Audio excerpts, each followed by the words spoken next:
our channel. Today Bible verse in Tamil.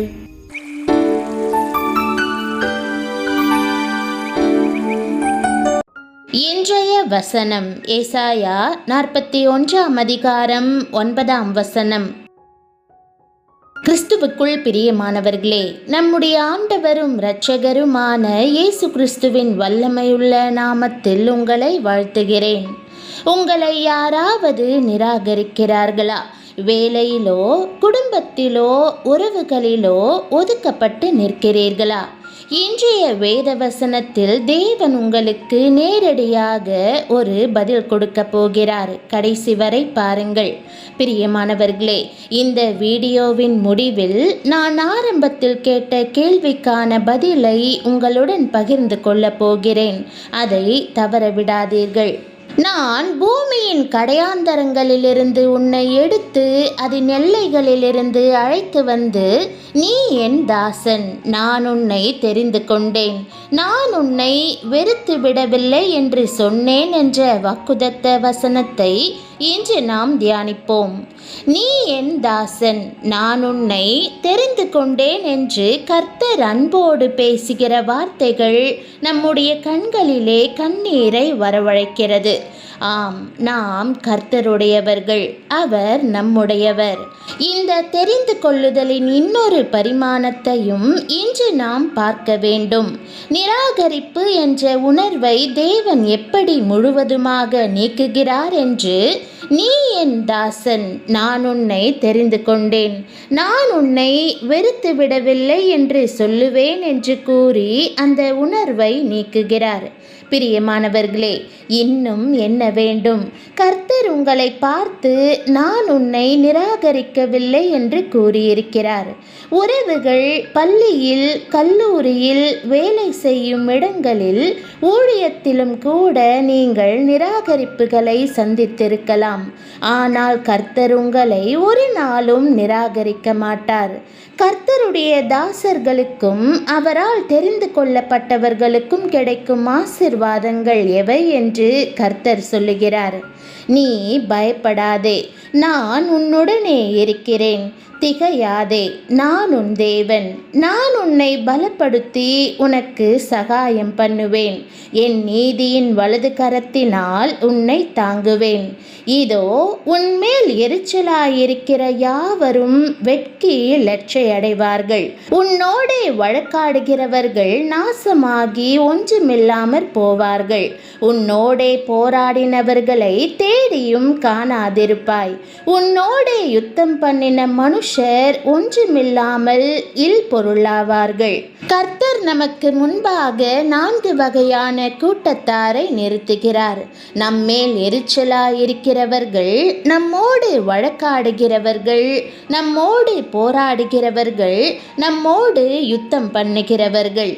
இன்று நீங்கள் ஒரு அனாதை போல் இருக்கிறேனே, எனக்கு உதவுவார் ஒருவரும் இல்லையே, என் வேதனையை யார் விசாரிப்பார், எனக்காக பரிந்து பேசுகிறவர் யாருண்டு, ஐயோ என் நியாயங்கள் புரட்டப்படுகிறதே என்றெல்லாம் சொல்லி கலங்கலாம். ஆனால் கர்த்தரோ உங்களுடைய அருகில் நின்று, நீ என் தாசன், நான் உன்னை தெரிந்து கொண்டேன், நான் உன்னை பலப்படுத்தி உனக்கு சகாயம் பண்ணுவேன் என்று வாக்களிக்கிறார். நான் ரட்சிக்கப்பட்ட போது ஏசாயாவின் மூலம் கர்த்தர் பேசின வார்த்தைகளை எல்லாம் எண்ணி எண்ணி ஆனந்த கண்ணீர் விட்டிருக்கிறேன். இந்த வாக்குதத்த வசனங்கள் எல்லாம் என்னை அதிகமாய் ஆட்சி தேற்றின. அவை அன்றைக்கு இனிமையா இருந்தது போலவே இன்றைக்கும் இனிமையுள்ளதா இருக்கின்றன. மேலும் அவை வல்லமையுள்ளதாகவும் இருக்கிறது. கர்த்தர் நம்முடைய பட்சத்தில் நிற்கும் போது யார் நமக்கு எதிர்த்து நிற்க முடியும்? கர்த்தர் என் சகாயர், மனுஷன் எனக்கு என்ன செய்வான் என்று நம்மால் சவால் விட்டு கூற முடியும். கர்த்தரை நான் எப்பொழுதும் எனக்கு முன்பாக நிறுத்தியிருக்கிறேன், நான் அசைக்கப்படுவதில்லை என்று சொல்ல முடியும். தொடர்ந்து ஏசாயா 41 அதிகாரத்தில் வரும் வாக்குத்தத்தங்களையும் இன்றைக்கு சுதந்தரித்து கொள்ளுங்கள். உன் தேவனாயிருக்கிற கர்த்தராகிய நான் உன் வலது கையை பிடித்து பயப்படாதே, நான் உனக்கு துணை நிற்கிறேன் என்று சொல்லுகிறேன். யாக்கோபு என்னும் பூச்சியே, இஸ்ரவேலின் சிறு கூட்டமே, பயப்படாதே, நான் உனக்கு துணை நிற்கிறேன் என்று கர்த்தரும் இஸ்ரவேலின் பரிசுத்தரும் ஆகிய உன் மீட்பர் உரைக்கிறார். சர்வ வல்லமையுள்ள தேவன் உங்களை நிராகரிக்காத போது இந்த உலகில் உங்களை யார் நிராகரிக்க முடியும்? ஒருவரும் பூட்டக்கூடாதபடிக்கு திறக்கிறவரும் ஒருவரும் திறக்கக்கூடாதபடிக்கு பூட்டுகிறவருமாயிருக்கிறவர் என்று அவர் கூறுகிறார். ஆகையால் தேவன் உங்களுக்கு எதிராக அல்ல, அவர் உங்களோடு கூட இருக்கிறார். இனி நீங்கள் அஞ்ச வேண்டாம், தேவனுடைய வாக்குறுதியில் நம்பிக்கையாயிருங்கள் என்று உங்களை உற்சாகப்படுத்துகிறேன். ஆம், தேவன் உங்களுக்கு உதவி செய்வார். தேவன் உங்களை நிராகரிக்கவில்லை, அவர் உங்களை நேசிக்கிறார். பிரியமானவர்களே, தேவனுடைய சத்தியத்தை விட வேறெதுவும் உங்களுக்கு நம்பிக்கையை தர முடியாது. நிராகரிப்புகள் உங்களை பெரிய காரியங்களை சாதிப்பதற்கு திருப்பி விடுவதற்கான தேவனுடைய வழி என்பதை புரிந்து கொள்ளுங்கள். உங்களை பலப்படுத்தி நம்பிக்கையையும் பிரகாசமான எதிர்காலத்தையும் கொடுப்பதற்கு தேவன் திட்டமிட்டுள்ளார். சில நேரங்களில் அவர் உங்களை குறுகலான பாதை வழியே நடத்தி செல்ல வேண்டியதா இருக்கலாம். அந்த பாதையில் செல்ல நீங்கள் தேவ துணையை மட்டுமே நாடுவீர்கள். அதன் மூலம் நீங்கள் தேவன் விரும்புகிற ஒருவராக இருப்பீர்கள். உங்களுக்காக நான் ஏற்படுத்திய திட்டத்திற்காக நான் உன்னை தெரிந்து கொண்டிருக்கிறேன் என்று ஆண்டவர் என்று கூறுகிறார். இப்போது நீங்கள் சந்திக்கும் பிரச்சனைகள் எதுவாயிருந்தாலும் அந்த காரியத்தில் நீங்கள் சாதிக்கும்படி தெரிந்து கொள்ளப்பட்டுள்ளீர்கள். ஆகவே கவலைப்படாதிருங்கள். ஆம், தேவனுடைய அசைவாடுதல் உங்கள் வாழ்வில் காணப்பட ஆயத்தப்படுங்கள். நான் உன்னோடே இருந்து நீ போகிற இடத்திலெல்லாம் உன்னை காத்து இந்த தேசத்துக்கு உன்னை திரும்பி வர பண்ணுவேன். நான் உனக்கு சொன்னதை செய்யும் அளவும் உன்னை கைவிடுவதில்லை என்றார்.